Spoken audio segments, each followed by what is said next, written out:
So, Chris, welcome to Snowtober. It's Peter Glenn's annual or first ever online extravaganza of ski and snowboard. There's so much going on, and it's a different kind of event for Peter Glenn. It's going to be a different kind of season for all of us, a different ski season, and it's a moving target. Everything's going to be changing, and you in Colorado are going to have a lot of skiers that are going to get on the mountain.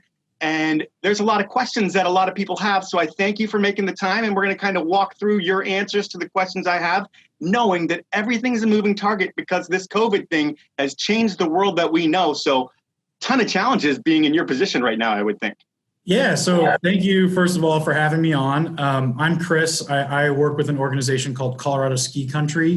We do centralized PR and marketing and public policy for 22 ski areas across Colorado. So we have the destination resorts that everybody's heard of, the Aspens, the Steamboats, the Tellurides, sort of the medium ski areas like Loveland or Arapahoe Basin, all the way down to much smaller ski areas that are owned by a city like Howelson Hill in Steamboat Springs, Colorado.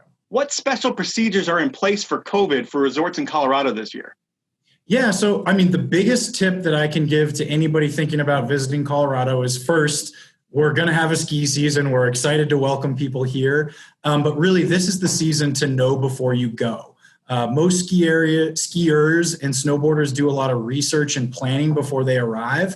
Certainly couldn't encourage you to do more of that this year. While you can expect things to be generally the same, so things like wearing masks in base areas and wearing masks on lifts, seeing procedures where resorts are really going to be pushing you to pre-purchase as much stuff as you can before. So that's rentals, that's ski school, that maybe is reservations for dining, things like that. But specific policies may be different from ski area to ski area. So if you know what ski area you're going to be visiting, just go ahead and check out that website, check out the social media. You can always come to coloradoski.com. That's our website. We have a centralized hub for all the different COVID updates.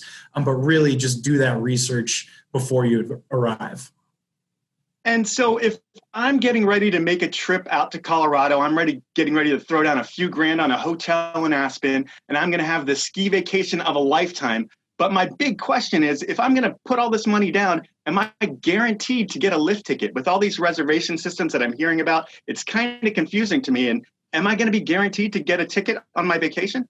Yeah, I think that's the big question this year, right? So what I can say today on October 2nd is that every ski area that we represent, which includes Aspen, has said if you're booking a trip, including lodging and including lift tickets through the resort, right now there is no reservation system required. Now, again, that could change, so that's part of the doing your research beforehand. But right now, nobody in our membership, the 22 ski areas that we represent, is requiring reservations for skiing and snowboarding access. Okay, so you know that if you book your hotel, you're going to be able to get on the mountain. But even getting there, how about when I go to the airport? Is there capacity issues with some of the airports that service the resorts in Colorado? Is that going to be a different experience as well? So right now, we have seen some reductions in flights. But if you're still coming through an airport, you've got to follow those procedures that the airport has in place, and then depending on what airline you're flying, they may have specific procedures, but the air travel piece of this has not changed that much. Okay, so now I've got my air travel booked, I've got my lodging, I'm guaranteed my lift tickets, and I am going to expect that things are going to be a little bit different because it's going to be a different type of year. Are there rules in place for lift lines and spacing, and have the resort's been working on that all summer? Yeah, so we've essentially been working on this since mid-March when we were shut down last season. So again, the things that you're going to see are a lot of signage directing you to maintain social distance. You're going to see requirements to wear masks both at the ski resort in the base area, but also depending on where you're staying in those resort community towns. Following, here in Colorado, we have a mask order currently in place, and we're anticipating that that's going to exist through the season. So certainly don't come to Colorado without being prepared to wear a mask. Lift lines, you're going to see a lot of signage, markers in the ground to ensure that distance between yourself and your party and other folks. But the actual experience of skiing and snowboarding is not going to be that different. We're outside, we're naturally physically distanced once we're up out of the base area on the slopes. Okay, and then when we're on the hill, some people like to eat on the mountain. Some people like to go to the bathroom on the mountain. And is the food and beverage and restroom experience on hill going to change? So that's going to vary a little bit by resort. So again, if you're going to Steamboat, check out Steamboat's policies and procedures. We're all going to be following our state and local guidance when it comes to indoor dining. What you are going to see a ton of is things moving outside. Lots of outdoor dining. You may see some outdoor bathrooms. There will be potentially procedures to manage a line for a bathroom that's going to spill out to outside, where we're all more comfortable being outside and socially distant. Okay. And then traditionally, places like A-Basin have had a great parking lot scene. People like to apres in the parking lot, and that's just part of the game with skiing. And with COVID, that changes things. I'm sure you don't want groups co-mixing and things happening. So are there going to be more rules on the parking lot situations? Absolutely. And that's something we're asking our guests to understand, that this season is different. We're really looking forward to the time when we can have a big beach party again at A-Basin. This is not the season for that. And so, we're going to have rules and ask our guests to behave a certain way, but that's going to come back to our visitors. And we're really asking them to be conscious of following the rules and the procedures that we've put in place so that we can stay open all season and have a great ski season. And with the PR behind having a great ski season and getting people to Colorado, because this is going to be the toughest year you've had in a long time to get people to get on a plane and want to fly to a resort and do these things. But people love skiing and they're going to do it. On the marketing end, what are you doing to get people back to Colorado and back to skiing? Yeah, so first of all, Colorado, we're the number one ski state. We see the largest visitation across the country by a lot. We are looking forward to welcoming people back to Colorado. We think there's a reason people come to Colorado year after year. It's our world-class guest service. It's those world-class ski slopes that everyone's aware of. We're definitely going to be talking to folks all across the country about coming to Colorado, but then there's going to be a little bit more about what to expect and also what we expect of you during your stay. So we're asking, this is a two-way street. We can put some policies in place that we think are going to allow us to have a successful season, but we are going to expect some things from our guests as well.